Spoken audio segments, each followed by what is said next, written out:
Digital যুগে বাড়ছে digital লেনদেন, আর এ কারণে অনেকটাই অপ্রাসঙ্গিক হয়ে পড়েছে ধাতব মুদ্রা। মার্কিন বাজারে 1 সেন্টের পেনি চালু হয় 1793 সালে। বর্তমান বাজারে 300 বিলিয়নের বেশি পেনি রয়েছে, যা বাণিজ্যিক প্রয়োজনের তুলনায় অনেক বেশি।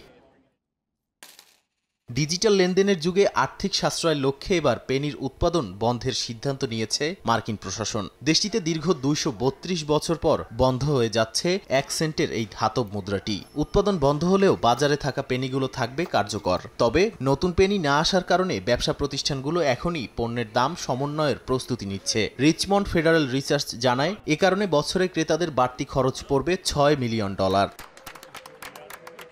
স্থানীয় সময় বুধবার দেশটির ফিলাডেলফিয়া অঙ্গরাজ্যের মিন্টে শেষবারের মতো তৈরি করা হয় পেনি। বর্তমানে একটি পেনি তৈরি করতে খরচ হচ্ছে প্রায় 4 সেন্ট, যা 1 দশক আগের তুলনায় দ্বিগুণ। অথচ দেশ জুড়ে এখন প্রায় 300 বিলিয়ন পেনি আছে, যার বড় অংশই ব্যবহারহীন অবস্থায় পড়ে থাকে ঘরে।